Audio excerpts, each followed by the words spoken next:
Rasulullah Shallallahu Alaihi Wasallam juga bersabda, ini untuk latihan kita, untuk latihan. Man akhlasa lillahi ta'ala arba'ina sobah taharat yanabi'ul hikmati min qalbihi ala lisanih, dalam riwayat Abu Naim. Orang yang ikhlas kepada Allah selama 40 hari akan timbul sumber-sumber dari kalbunya melalui lisan. Tak banyak yang ingat kepada Allah. Agar kalbu kita bangun, apa yang kita kejar di dunia ini semuanya sia-sia. Tentang bagaimana manusia harus menerima takdir. Nah, para sahabat dalam menerjemahkan ketaatan kepada Allah, karena merasa dibandingkan dengan Rasulullah itu jauh, maka yang mereka lakukan lebih taat lagi. Utsman bin Affan itu setelah sholat isya dia akan melaksanakan ibadah sholat yang itu bacaan Al-Qur'annya sampai khatam, sampai subuh.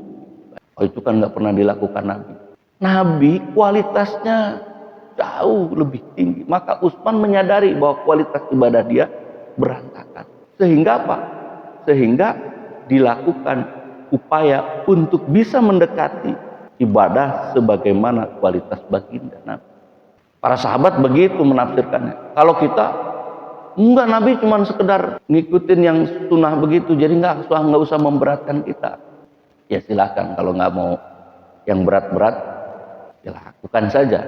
Tapi kita harus menyadari bahwa kualitas keimanan kita, kualitas tauhid kita, itu berjaraknya sangat jauh, bumi dan langit dengan kualitas tauhidnya Rasulullah. Sehingga kita harus lebih banyak digembleng oleh diri kita. Kenapa? Karena tadi yang menggembleng Rasulullah itu malaikat Jibril. Yang gembleng kita siapa? Enggak ada. Gembleng kita diri kita sendiri, itu pun kalau ingat. Kalau nggak ingat, lupa kita.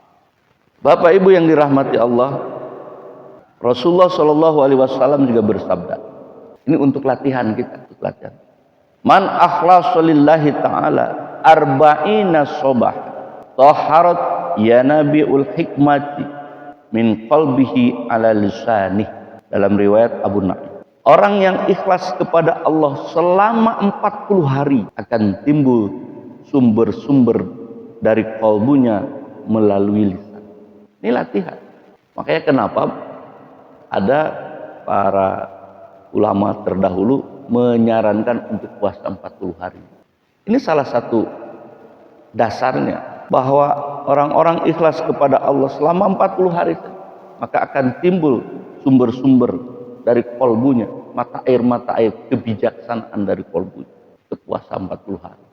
Kalau nggak mau bid'ah gimana? Gampang. Puasa Ramadan itu kan 30 hari. Tambah lagi Syawalnya 10 hari. Udah 40. Jadi kita lakukan di bulan Ramadan saja. Lakukan di bulan suci Ramadan, puasa 30 hari, sambung 10 hari di bulan. Agar supaya apa? Agar supaya jadi bekal untuk 1 tahun ke depan. Nanti jumpa lagi di Ramadan berikutnya, puasa lagi 40 hari, 30 plus sunnahnya 10 bulan Syawal. Nah, ini tidak menyalahi Al-Quran. Nabi Musa alaihi salam dipanggil oleh Allah, wa idwa'adna Musa arba'ina lailatan. Ingat ketika Musa alaihi salam dipanggil oleh Allah arba'ina lailatan, 40 malam. 40 malam. Itu surat Al-Baqarah. Cuman ketika Nabi Musa dipanggil oleh Allah, ditinggalkan umatnya, dikawal oleh Nabi Harun, tapi umat Nabi Musa itu melenceng. Ditinggal 40 hari aja melenceng buat Nabi Musa. Wa idwa'adna Musa arba'ina lailatan summa takhadtumul Islam min ba'di wa antum zalimun. Umatnya zalim, tinggal oleh Nabi Musa 40 hari, zalim umat. Summa afauna ankum min ba'di dzalika la'allakum tashkurun. Nah, kemudian diampuni umat Nabi Musa itu. Tinggal 40 hari maksiat ya, tapi kemudian diampuni. Lalu apa yang diperoleh oleh Nabi Musa dalam 40 hari itu? Wa id ataina Musal kitaba wal furqana la'allakum tahtadun. Apa yang diperoleh dalam 40 hari itu? Nabi Musa memperoleh dalam 40 hari ayat-ayat Furqan yang membedakan, akan menjadi tunjuk. Dia dapat petunjuk. Nah, kita bagaimana kita? Hadis Nabi menyebut orang yang ikhlas kepada Allah selama 40 hari akan timbul sumber-sumber dari kalbunya melalui lisan. Kita akan mendapatkan hidayah insya Allah. Adapun keuntungan dari penggalian potensi ruhani ini akan melihat pantulan jamalullah, keindahan Allah. Tadi dalam rakaat pertama imam kita kan membacakan surah Al-A'la. Jangan ragu-ragu dalam mempelajari penggali potensi ruhani ini.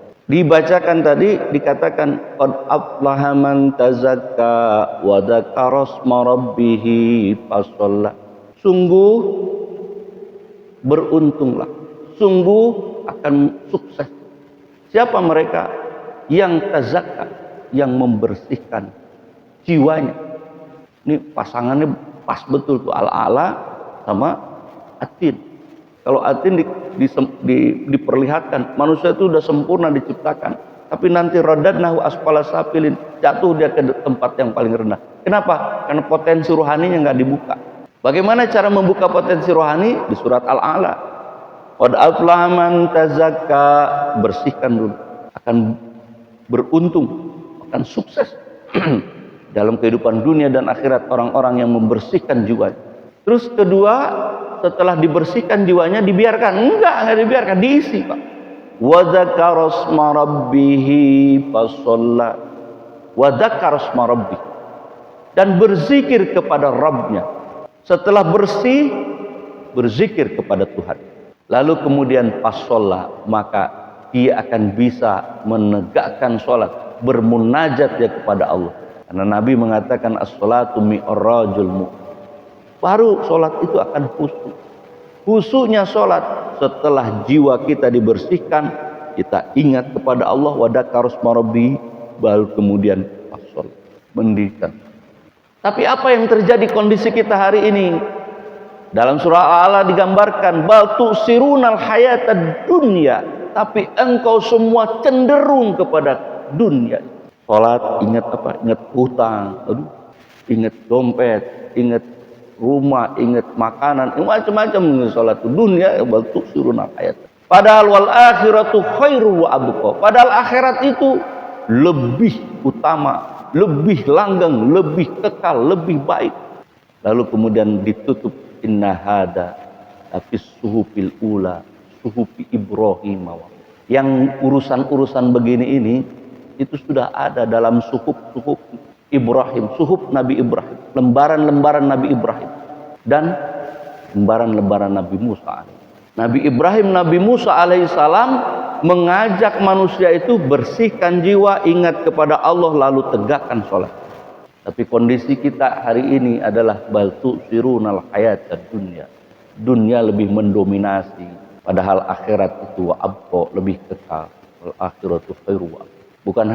Bukan hanya kita Pak yang terpengaruh ini. Inna hadala fis suhufil ula suhufi Ibrahim wa Musa. Ini semua sudah ada dalam suhuf Ibrahim dan bahkan sepeninggal Musa alaihissalam ada Nabi Daud. Nabi Daud kemudian turun. Setelah Nabi Daud wafat ada namanya Nabi Sulaiman alaihissalam. Nabi Sulaiman ini kita kenal bukan hanya kecerdasan ilmu ruhani, ilmu jasmani ruhaninya yang dia kuasai, tapi juga dia mampu menguasai seluruh kerajaan, baik jin maupun manusia. Itu Nabi Sulaiman, keturunan Nabi Daud alaihissalam, sepeninggal Nabi Musa. Tapi apa yang terjadi sepeninggal Nabi Sulaiman? Dalam Al-Quran surah ke Al-Baqarah ayat ke-102, wattaba'u ma tatlu syayatinu ala mulki Sulaiman, dan mereka mengikuti apa yang dibaca oleh setan-setan pada masa kerajaan Sulaiman. Jadi ada penyimpangan-penyimpangan terhadap ilmu batin itu. Wa ma kafara Sulaiman walakinna syayatina kafaru yu'allimuna an-nasa sihr. Sulaiman itu tidak kafir, tetapi setan-setan itulah yang kafir karena mereka mengajarkan sihir. Jadi sepeninggal Nabi Sulaiman, umat-umat berikutnya itu membacakan tulisan-tulisan yang dibuat oleh mereka. Dan kemudian dia mengatakan ini dari Nabi Sulaiman. Padahal kata Allah bukan Nabi Sulaiman itu, tapi itu setan-setan. yang membacakan sihir-sihir itu, yang mengajarkan sihir-sihir itu. Sebab Nabi Sulaiman tidak mengajarkan. Nabi Sulaiman mengajarkan bagaimana membersihkan ruhani, mengingat Allah, lalu beribadah kepada Allah dengan menegakkan sholat.